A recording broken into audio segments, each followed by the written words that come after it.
Saya Pastor Lukas Kusuma dengan Bapak Dr. Bambang Nurseno. Apa kabar, Pak? Puji Tuhan, Puji Tuhan. luar biasa. Ya, Pak Bambang, ada tuduhan bahwa katanya Yesus itu hanya sekedar utusan dan dia bukan Allah sang pengutus. Lalu kemudian biasa polemikus memakai ayat dalam Yohanes 17 ayat yang ketiga, inilah hidup yang kekal itu, yaitu bahwa mereka mengenal Engkau satu-satunya Allah yang benar dan mengenal Yesus Kristus yang telah Engkau utus. Nah, ayat ini yang seringkali menjadi dasar untuk mereka menyerang kekristenan, bahwa Yesus itu hanya nabi atau utusan dan bukan Allah sang pengutus. Bagaimana tanggapan Bapak? Ya, itu kan sekali lagi seperti sering saya sampaikan, mengukur agama orang lain, terminologi bagi iman orang lain dipahami dalam ukuran agamanya. Ya tentu tidak pas. Apa yang didefinisikan Islam tentang utusan rasul itu beda dengan apa yang dipikirkan, dihayati, diimani orang Kristen tentang rasul atau apostolos. Ya, misalnya satu-satunya Allah yang benar dan Yesus Kristus yang Kau utus. Itu berarti kan tidak ada ilah selain Allah dan Yesus Kristus utusan Allah lalu disamakan dengan la ilaha illallah Muhammad Rasulullah. Itu kan sebetulnya cara berpikir yang tidak menghiraukan perbedaan yang ada pada iman orang lain. Yang pertama begini, definisi utusan, definisi rasul dalam Islam dan dalam Kristen itu beda. Itu dulu yang harus dicatat ya. Memang Yesus itu disebut rasul. Itu eksplisit, bukan hanya ada di dalam Yohanes pasal 17 ayat 3, tapi di dalam Ibrani pasal 3 ayat 1 itu juga malah dikatakan apostolos. Lihatlah kepada rasul dan imam besar yang kita akui, yaitu Yesus. Jadi Yesus itu rasul. Tapi konteksnya Yesus dalam Ibrani pasal 3 ayat 1 ini adalah dia rasul dalam konteks imam besar perjanjian baru. Karena setiap rasul dalam kitab suci itu selain diterapkan kepada utusan pada umumnya, ya, tetapi juga diterapkan bagi imam besar. Mengapa imam besar disebut utusan? Karena di utusan Tuhan dalam menjalankan penebusan dosa. Imam besar itu kan setiap tahun sekali datang ke ruangan Maha Kudus, lalu mewakili 12 suku Israel, memohonkan pengampunan dosa kepada bangsanya, yaitu umat Israel yang jumlahnya adalah 12. Lah, karena Yesus itu adalah imam besar perjanjian baru, dia juga mewakili 12 suku Israel, tapi itu dipahami secara rohani. Karena gereja itu adalah Israel baru, maka seperti Israel disimbolkan dengan 12 suku, maka murid-murid Yesus jumlahnya juga 12. Nah, Yesuslah imam besar perjanjian baru, dia rasul yang membawa pengampunan dosa bagi setiap umatnya yang pertama-tama 12. Karena 12 suku Israel. Tapi ada dombaku yang dari kandang lain. Itu apa? Bangsa-bangsa selain Yahudi. Karena setelah 12 murid, Yesus mengutus 70 murid.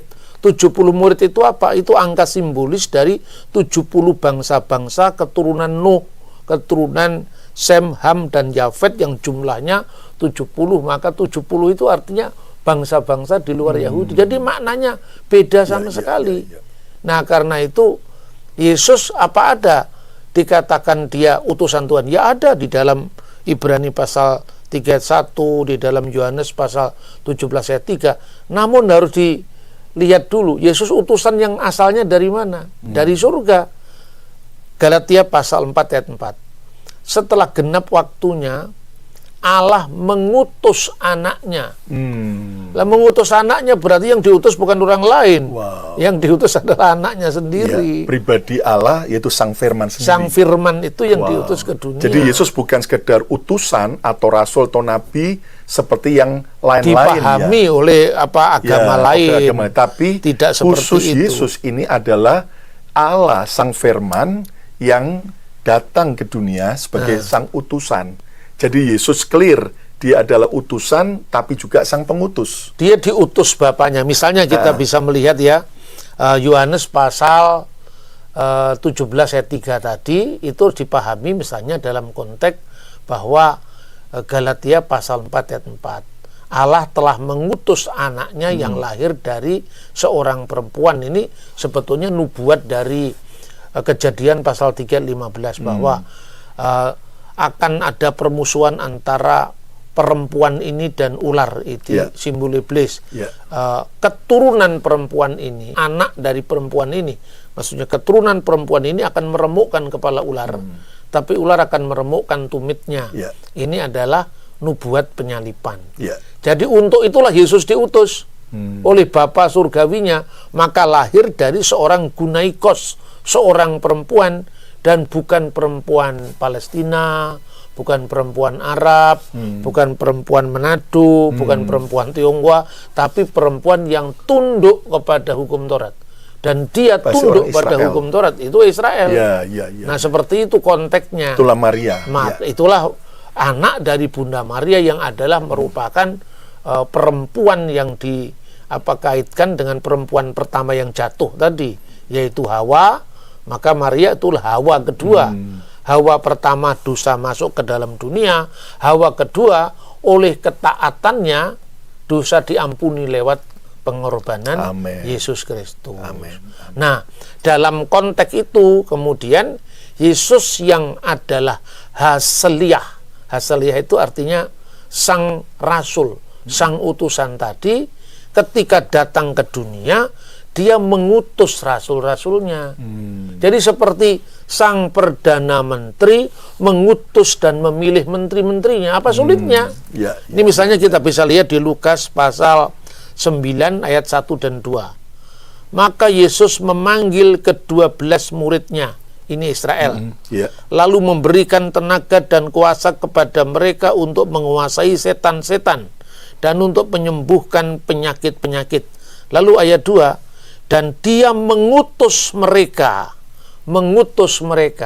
Jadi utusan Bapa surgawi ini mengutus murid-muridnya 12 orang tadi untuk memberitakan kerajaan Allah dan menyembuhkan orang. Jadi clear sekali.